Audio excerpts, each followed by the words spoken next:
Oh. Sorry guys, didn't see you there.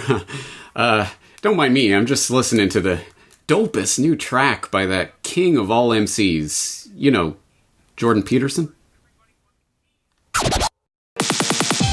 I'm beginning to feel like a rap god. All my people from the front to the back nod now who thinks their arms are long enough to slap box. They said I rap like a robot, so call me rapper. But for me to rap like a computer must be. In my genus I got a lap in my back pocket. My pen will go off when I half cock it. Got a fat knot from that rap prophet. Made a living in a... What's the matter, you bunch of haters? You don't like Jordan Peterson's flow? Well, let me know when it occurs to you while I'm ripping any of these verses that versus you. It's curtains. I'm inadvertently hurting you. How many verses I gotta murder to? Prove that if you were half as nice your songs, you could sacrifice verses to. Or if you don't like that flow, you could try Ben Shapiro doing the same verses, or any number of other hit recording artists of our day. Or if you don't like hip-hop at all, well, how about Sweet Dreams by the Eurythmics as imagined by Donald Trump? Or maybe Dancing Queen by ABBA as channeled through Bernie Sanders. Yes, of course, these people did not participate in these actual recordings. What you are listening to is voice-generated deepfake AI that has been created to mimic the sounds of various people's voices in a way that is not quite audio, stereo, perfectly realistic, but is getting closer to that, at any rate. And, well, one doesn't have to extend one's imagination very far to see where this is going. In fact, you've probably seen some iteration of this recently. There was the Joe Rogan AI that was making the rounds recently. You can see it, for example, at TheVerge.com. This AI-generated Joe Rogan fake has to be heard to be believed. Many other examples of this exist online, and this is, of course, just falling under that broad umbrella of deepfaked video and deepfaked audio that is increasingly becoming part of the media maelstrom that we are being subjected to on a daily basis. And part of that media maelstrom is the promotion of the deepfakes themselves. I mean, it is kind of a big 4-poster rollout propaganda campaign that is taking place under the name of deepfakes right now. And you can see that in any number of places. One example that I'll throw in the show notes that is as good as any, Observer.com, just from this past June, why AI deepfakes should scare the living bejesus out of you. And that almost seems to be the point of this propaganda campaign. This should scare the bejesus out of you. Because, well, I mean, I think the implication that most people feel at the first level is, well, what if someone deepfaked me doing something? But even beyond that, then, of course, the next layer is, well, how do I know that this video of this person doing this thing is real at all? It could be deepfake generated. And of course, that is where all of this begins to tumble, eventually. Sooner rather than later, probably. And who better to confront this new and rapidly emerging phenomenon than one of the victims of this deepfake technology, the audio deepfake, Jordan Peterson himself, who was recently writing in the National Post, one of Canada's national rags. Jordan Peterson, the deepfake artists must be stopped before we no longer know what's real. I can tell you from personal experience how disturbing it is to discover a website devoted to making fake audio clips of you for comic or malevolent purposes. And this article states, something very strange and disturbing happened to me recently. If it was just relevant to me, it wouldn't be that important, except perhaps to me, and I wouldn't be writing this column, but it's something that is likely more important and more ominous than we can even imagine. There are already common fraudulent schemes being perpetrated by both telephone and internet. One known as the grandparent scam is particularly reprehensible, first because it is perpetrated on elderly people who are in general more susceptible to tech-savvy criminals, and second because it is based on the manipulation of familial love, trust, and compassion. Skipping ahead through the description of the grandparent scam. In April of this year, a company called Coding Elite exposed an artificial intelligence program that took a substantial sample of my voice, which is easily accessible on the YouTube lectures and podcasts that I've posted over the last years. In consequence, they were able to duplicate my manner of speaking with exceptional precision, starting out by producing versions of me rapping Eminem songs such as Lose Yourself, which has now garnered 250,000 views, and Rap God, which has only garnered 17,000, as well as Rock Lobster, 1,400 views. They have done something similar with Bernie Sanders, Singing Dancing Queen, Donald Trump, Sweet Dreams, and Ben Shapiro, who also delivered Rap God. The company has a model, the address of which you can find on their YouTube channel, which allows the user to make Trump, Obama, Clinton, or Sanders say anything whatsoever. All right, I'll let you continue reading through this op-ed, which is interesting. Again, it comes from Jordan Peterson, who finds himself on the receiving end of this AI-generated treatment. So it is interesting in that regard. It's also interesting to note that as of August 23rd, shortly after the publication of this op-ed, the website notjordanpeterson.com posted the following announcement in light of Dr. Peterson's response to the technology demonstrated by this site, which you can read here, and out of respect for Dr. Peterson, the functionality of the site will be disabled for the time being. So now you can't go in and generate your own fake clips of Jordan Peterson saying various things, at least for the time being. Although, of course, the technology still exists. The code still exists. This is still quite doable by anyone with a degree of tech savvy. It's just a question of this particular company that's started this particular site has agreed not to make it publicly available for the time being.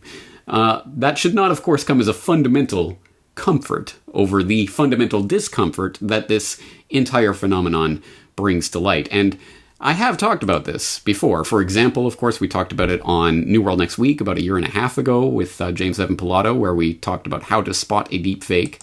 And I followed that up with Don't Believe Your Lying Eyes, talking about how essentially deep fake type technology was first being written about nearly 20 years ago in mainstream sources, talking about the MIT Technology Review. So some pretty mainstream examples of that was widely available to Hollywood for live deep faking of various events 20 years ago, and one can only imagine what the intelligence apparatus and its DARPA arm have had in the skunk works of the Pentagon for going on who knows how many years. So again, this just sort of opens the Pandora box of you can't believe anything you see or hear at this point, because who knows? It could be computer generated. Is James Corbett really saying these words? That's the question, isn't it? And, well, let's continue examining some things that people have said in this regard in the past. For example, CIA Director William Casey. Now, I'm sure if you are a Corbett Report follower, you have probably heard this at some point in the past, if nowhere else than from the thumbnail of this video, but you have heard the infamous quotation from ex-CIA Director William Casey, "We'll know our disinformation program is complete when everything the American public believes is false." And just as a side note, but perhaps an important one for people who would have some degree of hesitation about accepting that quotation, which I wholeheartedly recommend. Never accept a quotation just because you read it somewhere. What is the actual source of that? Well, you can get that from Quora.com, where some interested party did write, "Did CIA Director William Casey really say, 'We'll know our disinformation program is complete when everything the American public believes is false?'" And the source of that quotation, Barbara Honegger, did reply with details of that. "I am the source for this quote, which was indeed said by CIA Director William Casey at an early February 1981 meeting of the newly elected President Reagan with his new cabinet secretaries to report to him on what they had learned about their agencies in the first couple of weeks of the administration. The meeting was in the Roosevelt Room in the West Wing of the White House, not far from the cabinet room. I was present at the meeting as assistant to the chief domestic policy advisor to the president. Casey first told Reagan that he had been astonished to discover that over 80% of the intelligence that the analysis side of the CIA produced was based on open public sources like newspaper and magazines. As he did to all the other secretaries of their departments and agencies, Reagan asked what he saw as his goal as director for the CIA, to which he replied with this quote, which I recorded in my notes of the meeting as he said it. So that's the actual source of the quotation. As far as I know, it hasn't been confirmed by anyone else who was in the meeting at that time. So again, you can take this 18 different ways. But at any rate, this quotation resounds and continues to be repeated ad nauseum in certain conspiracy circles to this day, because it does reflect something that I think we all perceive to be true, whether or not William Casey said those direct words or not. And It seems like he did, but even if he didn't, the idea, of course, has been floating around and does correspond to a lot of what the Corbett Report talks about. We'll know our disinformation program is complete when everything the American public believes is false. Perhaps, I mean, again, maybe you had to be in the room, maybe it was said jestingly, but at any rate, there is an underlying nugget of truth in a statement like that, isn't there, when the black propaganda of the intelligence agencies is specifically designed to bamboozle the population and to make them believe things that are false? Well, what's the end goal of this? Well, when everything that everyone believes is false, we'll have reached our goal, right? Power through deception, chaos, order through chaos, all of that.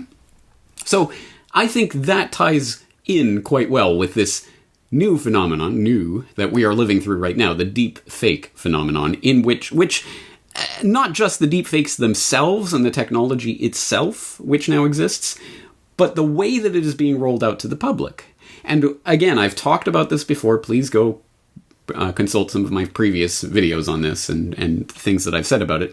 Obviously, one of the ramifications of this big rollout of the deepfake propaganda campaign that is happening right now is specifically so that we will not believe, or we will be asked not to believe, certain pieces of information that come out in the future. It hasn't happened with a major rollout yet, but it will at some point in the future. And who knows when some whatever, frazzle drip or whatever, gets released to the public, whoop, there it is, but it's a deep fake, so don't believe it.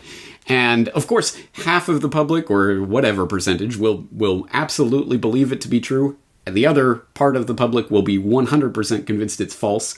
Those two positions will be completely irreconcilable, because other than some sort of watermarking technology or something that can be introduced to make sure that this footage is really real, how will you ever know? And even then, how could you trust the people who are watermarking and blah, blah, blah? It will be expert versus expert, and literally, they will be able to divide the population and get them to argue about the reality or lack thereof of things that they can see and listen to themselves. And of course, this will be used as a cover for certain things. If a leaker or a whistleblower or someone from one of the FBI crew that raided Epstein's pedophile island comes out with one of the tapes of Bill Clinton on the island with some underage girl or whatever it is, you can imagine the first line of defense, or maybe the last line of defense, but a line of defense will be, it's literally fake. It's not true. It's a deep fake. So we know that that's being set up, but that it really does nothing other than solidify the fact that literally everything is up for grabs. So I posit that it's actually going a step beyond William Casey's goal for the disinformation campaign program of the CIA, which is simply to get everyone to believe something that's false. No, this goes a step deeper. It's actually to get people not to believe anything, to not have any basis for any shared understanding of the world at all. And this starts to touch on a subject that I'm still percolating in my mind. This has so much resonance to so much of the very raison d'etre of the Corbett Report, what it is and what it's about, and the work that is being done in the independent media and elsewhere to shape and mold the public to become disbelievers in everything. And what that really means, the final uncorking of the bottle, is this Pandora's box that's being opened.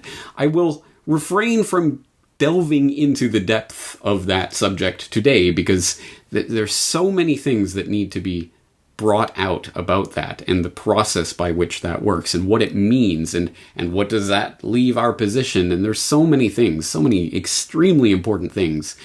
But I'm sure you've all at least seen how that can play out, and the complete lack of a shared basis of understanding of reality that would be the bare prerequisite for any sort of opposition to the people who are very organized and share a view of reality at the top of the power pyramid. It seems almost like it's by design. Wow, imagine that. Well, again, as I say, that's still percolating. I still have to find the right way to articulate that and tease out the different points, but I think we are moving a step beyond the completion of the CIA's disinformation program, as stated by William Casey, toward that next step, where we literally will not believe anything that we see or hear.